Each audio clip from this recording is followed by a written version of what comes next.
అస్థికలు అని మీరు అంటున్నారు కదా! బేసికల్‌గా అస్థిని సముద్రంలో ఆర్ నదిలో కలపాలి అని చెప్తారు.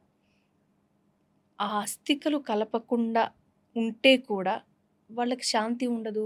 ఎవరైతే జీవి ఉంటారో. ఆ పాయింట్‌లో ఒకసారి ఏమైనా వివరించండి? చెప్తానమ్మా. అస్థికలు కలపటానికి ఉన్నటువంటి ముఖ్యమైన ఉద్దేశ్యం ఏంటంటే, అస్థి అంటే ఎముక అని అర్థం. హ్మ్.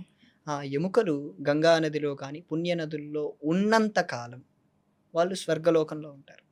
హుహు. ఉన్నంత కాలం. ఒక ఎముక ఓకే. సాధారణంగా కరగటానికి 500 ఏళ్ళు పడుతుంది. ఒక ఎముక సాధారణంగా కరగడానికి. సాధారణంగా వెరీ బేసికల్‌గా కరగటానికి 500 ఏళ్ళు పడుతుంది. ఓహ్! ఎముక కరగదు గదా! అదేం అవును. కరిగే విషయం కాదు గదా! హ్మ్.